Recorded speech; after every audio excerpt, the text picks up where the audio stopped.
Buenas noches a todos.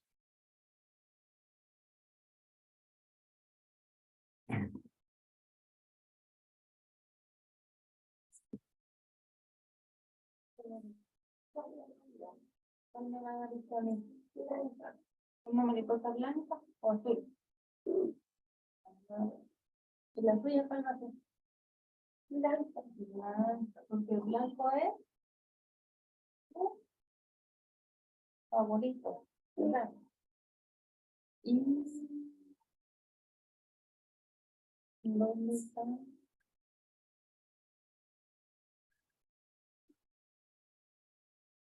¿Se acuerda dónde estaba el ratoncito? Buenas tardes, padre. Buenas noches, ¿cómo están? A la orden. Todo bien, bien. Muy bien, Buenas vamos. noches. Buenas noches a todos. Gracias, buenas noches. Bienvenidos. No sé si ya ven las diapositivas. Por aquí está No se las comparto ahora. el ratoncito. Yo sí las veo. Sí, ok. Muy bien.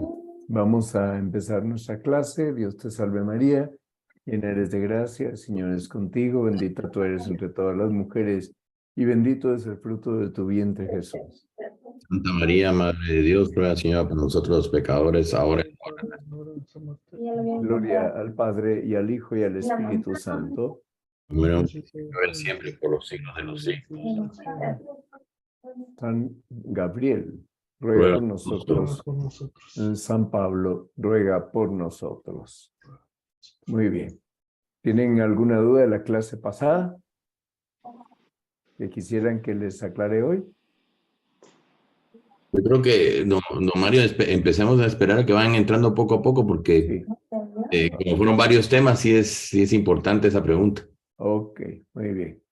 Entonces esperamos un momentito.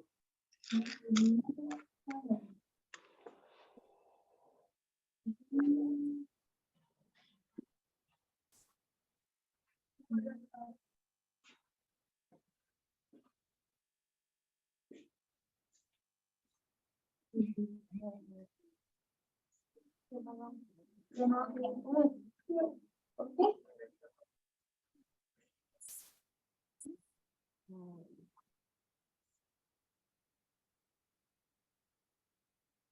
Ya no así ok, 32. Y faltan muchos, hay que subir la razón. Mañana sí. Bien.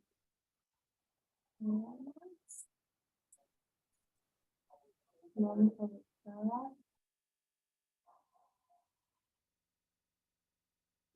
el pajarito. Ya se empezaron a conectar ahí, ¿verdad? Muy bien. Muy bien. Ya lo entendí. Ujú.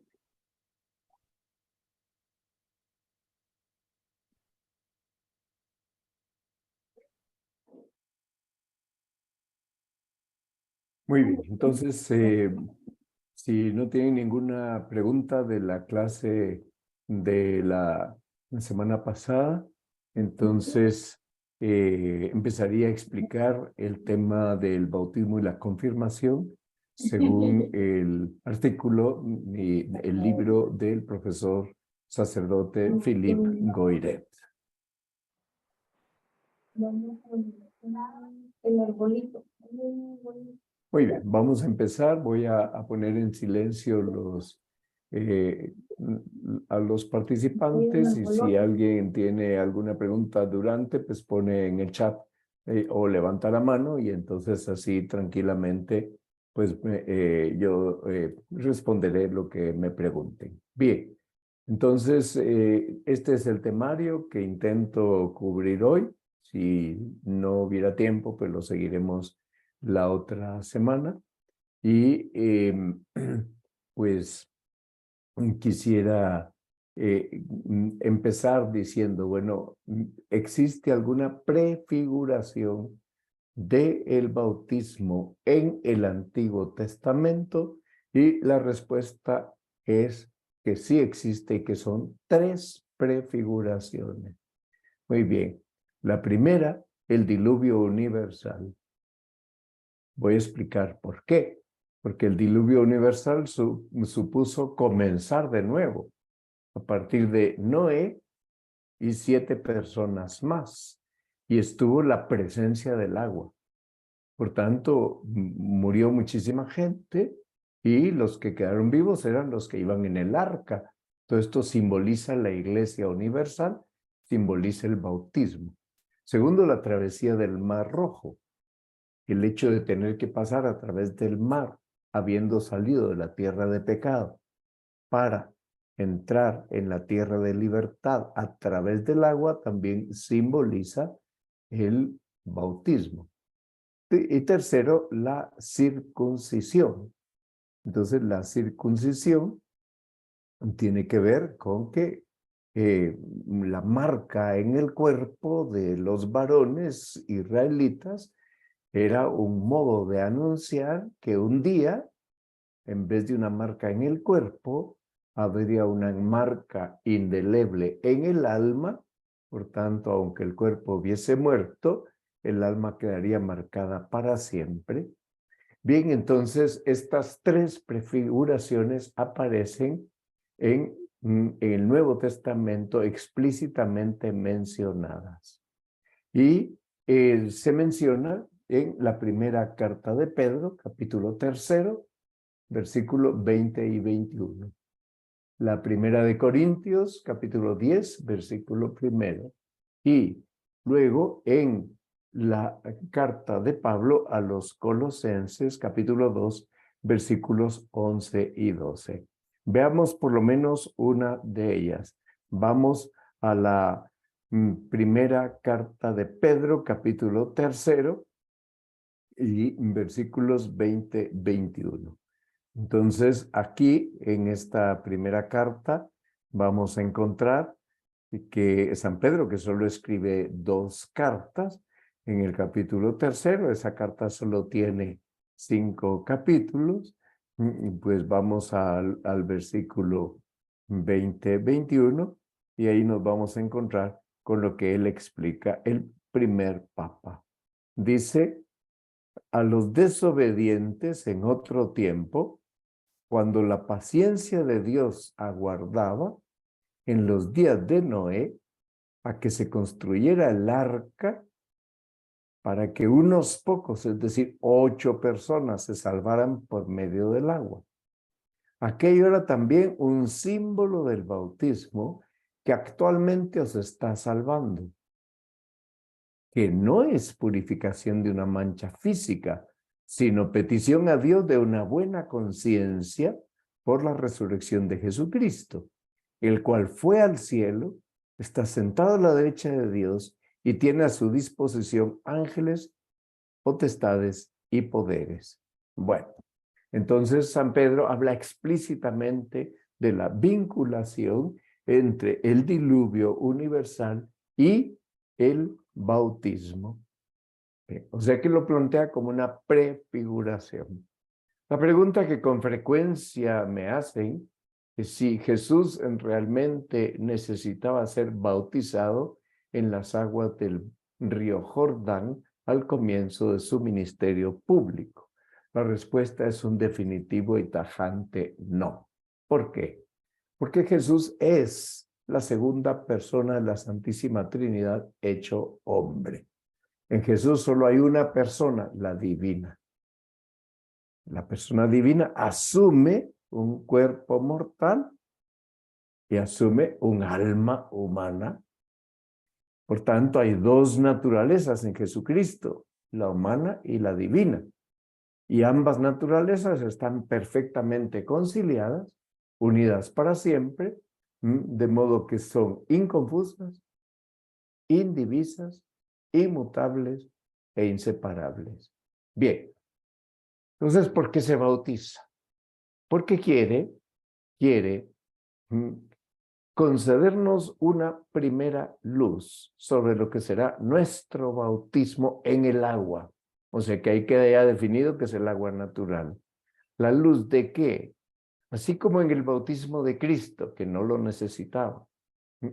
La Santísima Trinidad se hace visible y patente, la voz del Padre, el Hijo que está siendo bautizado y el Espíritu Santo que aparece en forma de paloma. Lo mismo ocurrirá en nuestra alma, se abrirá el cielo y se oirá la voz del Padre. Tú eres mi hijo, por tanto nos convertimos en hijos en Jesucristo, porque el Espíritu Santo desciende a nosotros y por tanto nos cristifica. Bueno, entonces ocurre que si Jesús no lo hizo por necesidad, la pregunta es, ¿entonces lo hizo por solidaridad redentora? Sí. Pero no solo eso, sino que es que ya a partir de ese momento queda indicado que el agua es el elemento material del signo sacramental. Bueno, entonces resulta que, ¿por qué se abren los cielos? ¿Por qué desciende el Espíritu en forma de paloma? ¿Por qué se oye la voz del Padre confirmando la filiación divina de Cristo? Una filiación que es eterna, no es una filiación que empieza a partir de ese momento, porque se están revelando a través de esta teofanía acontecimientos que revelan en la futura cabeza de la iglesia lo que, o la cabeza de, no, él ya es la cabeza, no es la futura, es la cabeza de la futura iglesia, lo que va a realizarse luego sacramentalmente en sus miembros. Pero además hay otro dato, y el otro dato es que a partir de ese momento empieza la vida pública de Jesús, y por tanto él empieza a convocar discípulos. Entonces, esto nos está haciendo comprender que la iglesia que vino a fundar a lo largo de toda su vida tiene ahí un momento fundamental. Va a haber una puerta de entrada a la iglesia, que es el bautismo. Bien, ¿qué es lo que anuncia aquel encuentro de Jesús con Nicodemo que relata únicamente San Juan? En el capítulo 3 de su evangelio, versículo 5, Nicodemo era miembro del Sanedrín. Admiraba mucho a Jesús y indudablemente se contaba entre sus seguidores, aunque oculto porque las circunstancias no permitían más claridad, pero luego él da la cara a la hora de la muerte de Cristo. Entonces resulta que este anuncio, este encuentro de Jesús con Nicodemo está anunciando que hay un vínculo del Espíritu Santo existente entre el agua bautismal y la salvación, y que por eso ahí nacemos de nuevo. Es decir, que a través de ese vínculo agua-Espíritu Santo, agua, nacemos de nuevo. Es un nuevo bautismo, por tanto recibimos una nueva vida. Y el que no renazca del agua y del Espíritu no puede entrar en el reino de Dios. Bueno.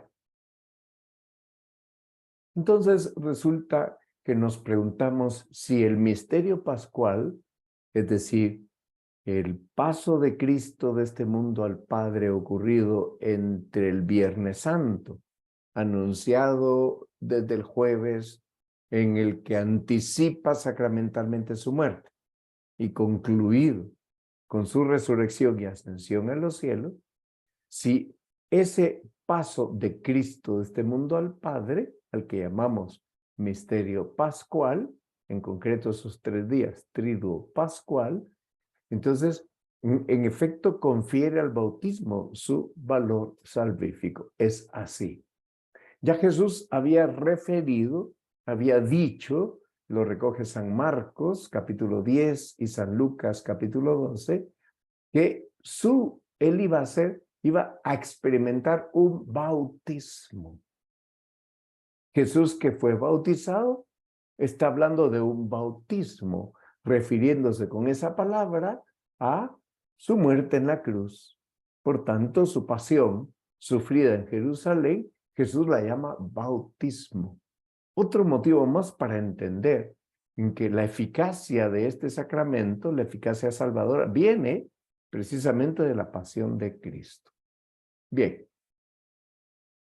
nos preguntamos qué es lo que significan la sangre y el agua que brotaron del costado traspasado de Cristo, según lo narra San Juan en el capítulo 19, versículo 34 de su evangelio. De su costado salió sangre y agua. Una vez que el soldado hincó la lanza en su costado, aparecen sangre y agua. Bueno, que lo mencione expresamente el apóstol San Juan obedece a una inspiración del Espíritu Santo para hacernos comprender que se está ya figurando el bautismo y la Eucaristía. La sangre, la Eucaristía es el misterio del cuerpo, la sangre, el alma y la divinidad de Jesucristo, y el bautismo por agua. Es decir, dos sacramentos que son específicos de la vida nueva. Pero en el anuncio misionero, en el envío misionero universal que relata Mateo 28, versículos 19 al 20, se dice claramente que tienen que ir a todas las naciones, que tienen que ir a todas las gentes, que tienen que hacer discípulos entre todas las gentes y que han de bautizarlas usando la fórmula trinitaria. Por tanto, no es en el nombre de Dios, es que es en el nombre de Dios Padre, de Dios Hijo y de Dios Espíritu Santo. Pero no basta bautizarlas, hay que enseñarles a guardar todo lo que Él nos ha mandado. Claro, entonces actualmente la disciplina de la Iglesia señala que enseñar a guardar todo requiere una catequesis que comienza con la catequesis prebautismal de los papás y padrinos, que continúa, porque la familia es la primera educadora en la fe, y que dijéramos tiene un momento culminante en el momento de la primera comunión y que por tanto requiere una catequesis específica para recibir la Eucaristía. Tiene otro momento culminante en el tiempo en el que ya es conveniente la confirmación, y tiene otro momento culminante en toda la preparación para el matrimonio, quienes son llamados al matrimonio, y en la preparación para el sacerdocio, quienes somos llamados al sacerdocio. Por tanto, hay una catequesis muy larga para los que somos llamados al sacerdocio, pero indudablemente todo esto que digo yo aquí hay que vincularlo a la realidad de que nosotros tenemos siempre que buscar la formación que dura toda la vida. Por tanto, la catequesis dura toda la vida, aunque tenga momentos, puntos de inflexión. Bueno, ¿hasta cuándo va a estar vigente este mandato de ir a todo el mundo? Pues es para siempre. Y este mandato lo siguen fielmente los discípulos a partir de Pentecostés. Y ahí está señalado el objetivo primario de la evangelización. Un objetivo que sigue siendo actual. Bautizar y enseñar a vivir todo lo que Él nos ha mandado. Pero no bautizar de cualquier manera, sino bautizar de esa manera específica. ¿Y por qué Santo Tomás de Aquino dice que la institución del bautismo fue múltiple? ¿A qué se refiere? Se refiere a tres cosas: la materia, la necesidad y el uso. Empecemos por la materia. Dice que la materia fue ya instituida en el bautismo de Cristo. La necesidad fue afirmada en Juan 3:5, el diálogo con Nicodemo.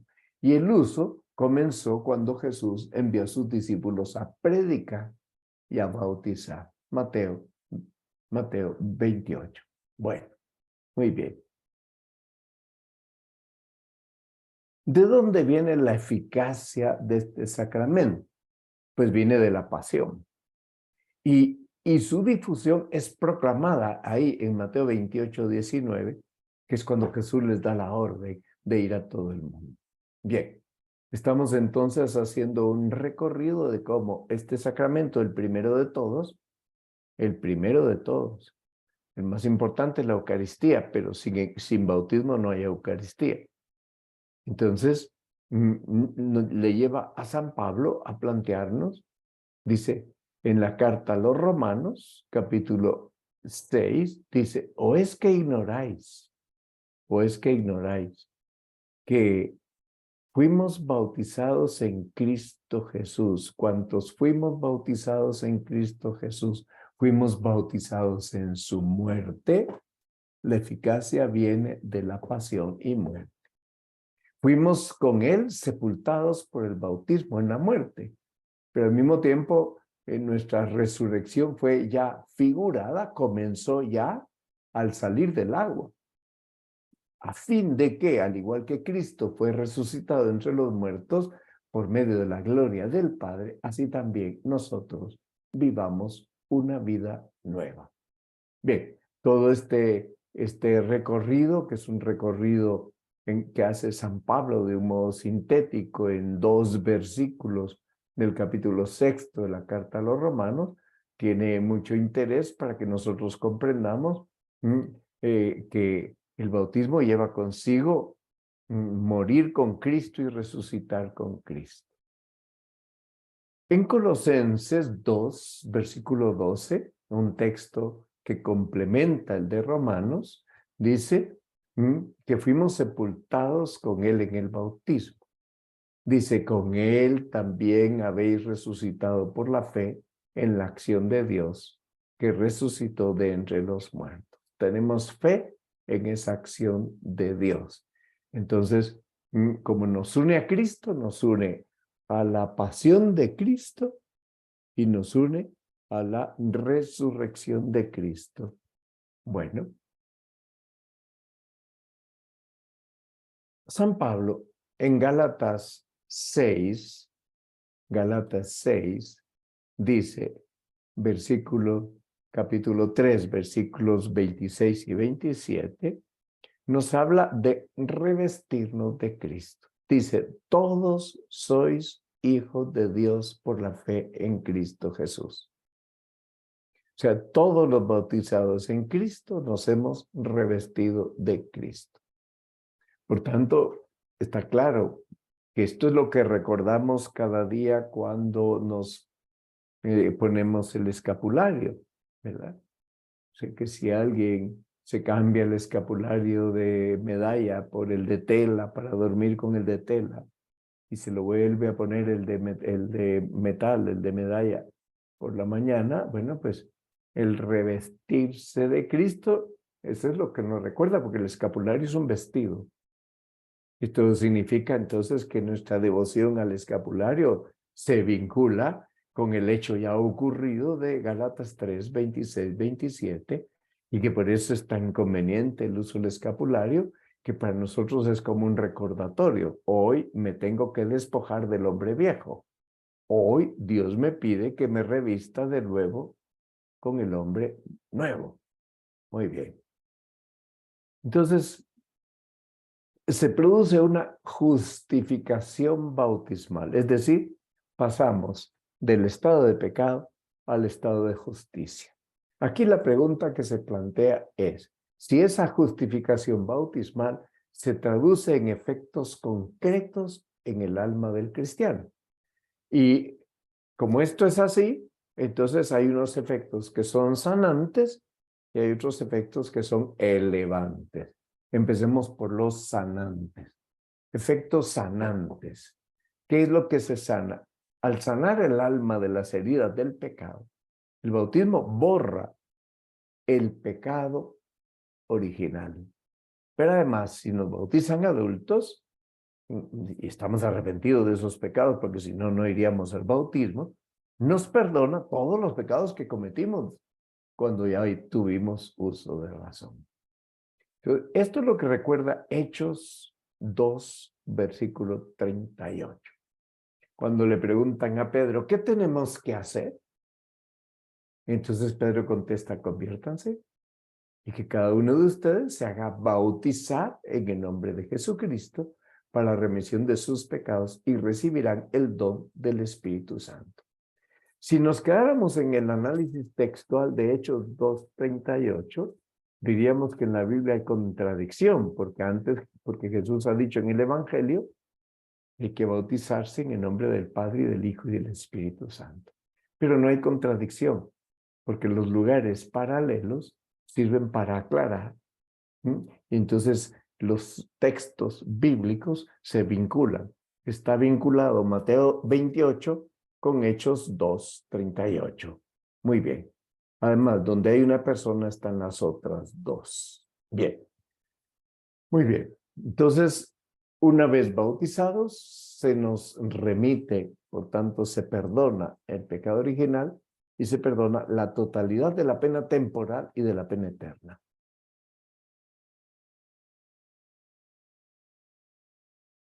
Entonces, ¿qué es lo que permanece? Hay consecuencias temporales del pecado. Esta niña que está regañando a otros, ¿verdad?, nos está mostrando las consecuencias temporales del pecado. Mira, entre otras, son los sufrimientos, la enfermedad y la muerte, son consecuencias temporales del pecado.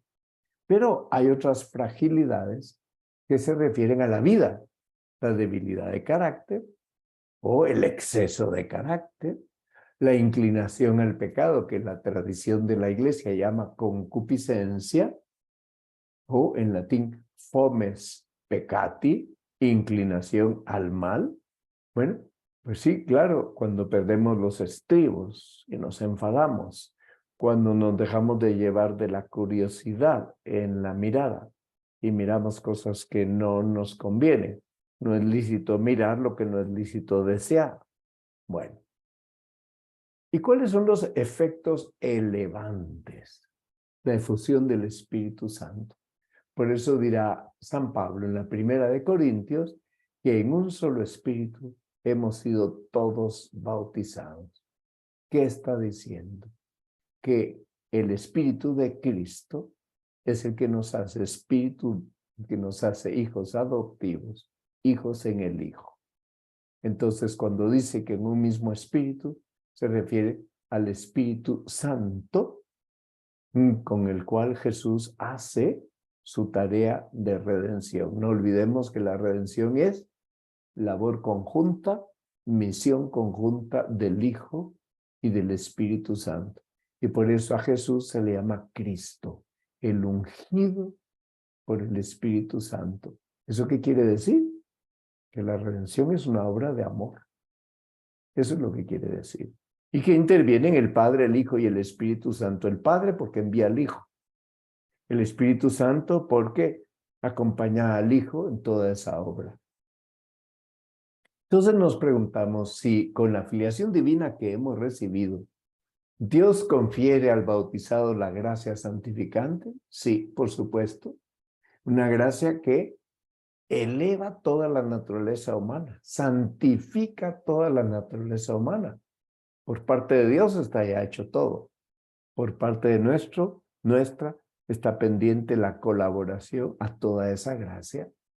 Pero junto con la gracia vienen acompañando a la gracia las 3 virtudes teologales, las 4 virtudes cardinales o morales y los 7 dones del Espíritu Santo. Por eso cuando en teología hablamos de el cortejo de la gracia, estamos refiriéndonos a que la gracia trae como cortejo 3 virtudes teologales, 4 virtudes cardinales o morales y 7 dones del Espíritu Santo. Por tanto, tiene 14 elementos, por decirlo de algún modo, este acompañamiento de la gracia, este cortejo de la gracia. Pero ustedes se preguntarán, bueno, ¿y dónde quedan los frutos del Espíritu Santo? Los frutos del Espíritu Santo son resultado de todo esto que está ahorita en pantalla. Cuando uno es dócil a esas virtudes teologales, virtudes morales y a los 7 dones del Espíritu Santo, aparecen en su conducta los frutos del Espíritu Santo, que son 9, mencionados por San Pablo en Gálatas 5:22. Bueno, ¿qué significa la afirmación de que el bautismo imprime en el cristiano un sello espiritual indeleble que indica nuestra pertenencia a Cristo? Un sello que no se puede borrar por ningún pecado. El pecado sí que impide que el bautismo dé frutos de salvación, pero el sello, nuestra condición de hijos, no se puede borrar. Dios no reniega, no se echa para atrás en habernos constituido hijos en el Hijo. Eso está vigente. Quien tiene que arreglar las cosas soy yo. Bueno, ¿de qué depende la unidad del cuerpo místico de Cristo? La unidad entre la cabeza y los miembros. San Pablo nos ha dicho que fuimos bautizados en un solo espíritu para no formar más que un cuerpo. Así lo dice en la 1 de Corintios. Es decir, que nosotros fuimos incorporados a Cristo y eso indica que inmediata y contemporáneamente fuimos incorporados a la iglesia. Por tanto, por parte de Dios, la unidad está consumada. Por parte de los hombres, puede haber rupturas de la unidad, que es lo que estamos viendo que ocurre ahora en ciertos sectores de la iglesia.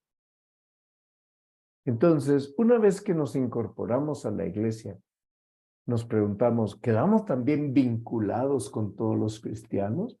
La respuesta es sí, sí. También con aquellos cristianos que no están en plena comunión con la Iglesia Católica, porque ya están bautizados en el nombre del Padre y del Hijo y del Espíritu Santo. Por eso he puesto aquí una iglesia no católica en la decoración de la diapositiva. Ok. San Pedro, en la primera carta de San Pedro, capítulo 2, versículo 9, usa esta expresión, usa varias expresiones para referirse a los bautizados. 3 expresiones. Dice que somos linaje escogido. Segundo, sacerdocio real. Tercero, nación santa. Y cuarto, pueblo adquirido. De ahí viene el canto litúrgico, inspirado en 1 Pedro 2:9, pueblo de reyes. Pueblo de reyes, asamblea santa, pueblo sacerdotal, pueblo de Dios. Viene de aquí. Por eso es que tiene tanta resonancia en la piedad de los cristianos ese canto. Mire, y se ha vuelto un canto popular. Bien, entonces, pero San Pedro dice, ¿para qué hemos recibido esos distintivos? Dice, para anunciar las alabanzas de aquel que os ha llamado de las tinieblas a su admirable luz. Entonces, nueva pregunta. ¿Los cristianos, los bautizados, participamos del sacerdocio común de los fieles? Sí. Y eso nos hace, nos conlleva una obligación. Confesar delante de los hombres la fe que recibimos de Dios por medio de la iglesia y participar en la actividad apostólica y misionera del pueblo de Dios. Nadie está exento de el apostolado. Es decir, toda nuestra vida es apostolado. Pero tiene que haber acciones concretas apostólicas. El apostolado no está, por tanto, vinculado a una casa, vinculado a los muros del templo. Es que el apostolado está donde estás tú, donde está cada cristiano. Bueno. El libro de los Hechos de los Apóstoles recoge esta frase en el capítulo 4, versículo 12, para explicar la necesidad del bautismo. No hay bajo el cielo otro nombre dado a los hombres por el que nosotros debamos salvarnos. Bueno, con esto, ¿qué se nos está diciendo? Se nos está diciendo que es que no hay manera de obtener la salvación para ninguno, tampoco para un niño. Y por eso los niños los bautizamos. Sí, pero dicen los hermanos separados, pero Jesús se bautizó a los 30 años. Ok, error en no comprender qué significa el bautismo de Cristo y por tanto pensar por una lectura literal de la Biblia y por una interpretación libre de ese suceso, pensar que entonces lo que tiene que hacer cada uno es esperar a ser adulto. Algunos exageran y ya dicen, hasta que no tenga 30 años no me voy a bautizar. Bien, ya está claro, nosotros lo entendemos, ellos todavía les cuesta entenderlo. Bueno, y por eso ellos, ¿qué es lo que hacen? Presentar a los niños. ¿Por qué? Bueno, pues porque la presentación en el templo estaba prescrita en el Antiguo Testamento. Jesús mismo, según las prescripciones del Antiguo Testamento, que María y José profesan y respetan, es llevado a presentar al templo. Eso no significa que eso sea un sacramento, ni significa que sea un acto ya permanente. El que quiera presentar a su niño, que lo presente, sí, pero que no le postergue el bautismo.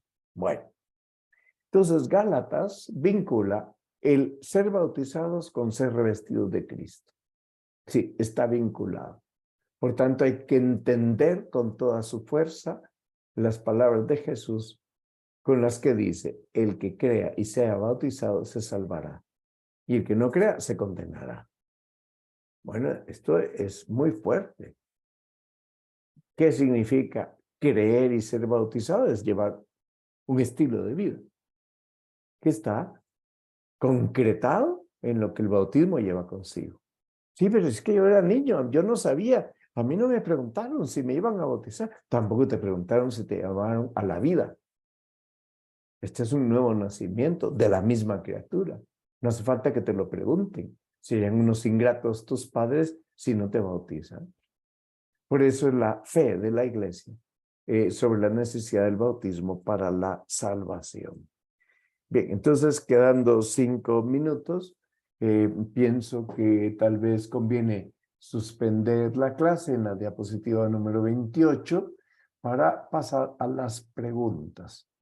Voy a quitar las diapositivas y pasamos a preguntas.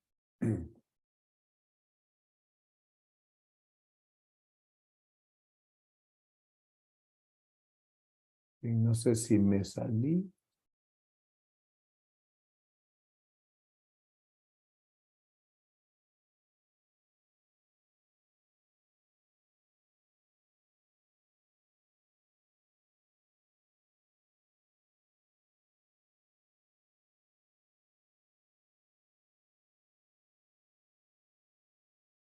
Todavía está ahí, don Mario.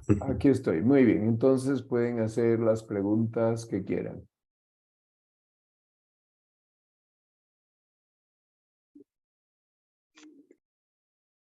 Disculpe, don Mario. Dime. Buenas noches. Buenas Si no noches. si no es demasiado tiempo, ¿me Dime. puede repetir, disculpe, el cortejo de la gracia, por favor? Sí, sí. El cortejo de la gracia, cuando hablamos del cortejo de la gracia, nos estamos refiriendo justamente a que la gracia trae consigo un acompañamiento, es un donativo que Dios nos hace junto con la gracia. ¿Y en qué consiste ese donativo? Consiste en que la gracia trae como acompañantes 3 virtudes teologales: fe, esperanza y caridad. ¿Para qué sirven? Para dirigir la inteligencia y la voluntad hacia Dios como suprema verdad y hacia Dios como supremo bien. 4 virtudes teologales, cardinales. ¿Para qué sirven? Prudencia, justicia, fortaleza y templanza. Sirven para orientar nuestros pasos en la dirección hacia Dios. Ubicarnos. 7 dones del Espíritu Santo. ¿Para qué sirven? Para acelerar el paso hacia Dios. Un paso que es un paso en el que hay concurso de la inteligencia y concurso de la voluntad. Muy bien. ¿Qué más? Muchísimas gracias, don Mario. Muy bien, para servir. Usted agregó algo después que no tenía relación directa con estos donativos, sino que dijo que había algo más, ¿verdad? Bueno, dije que los frutos del Espíritu Santo, que alguno de ustedes podría preguntar, ¿y dónde quedan los frutos del Espíritu Santo? Yo contesté, bueno, es que los frutos del Espíritu Santo aparecen como resultado de la docilidad a, a la gracia y al cortejo de la gracia. Es decir, cuando una persona es dócil a esos dones, aparecen en su conducta, pues toda esa variedad maravillosa de frutos. Muchas gracias, don Mario. Muy bien.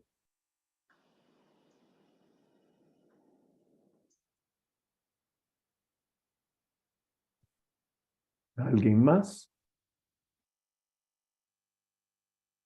Buenas noches. Buenas noches. Pregunta a un médico, digamos, atendiendo un parto, y el niño está en la última. Está bautizando, no va a usar agua, etcétera, etcétera. Entonces, ¿qué penalidades?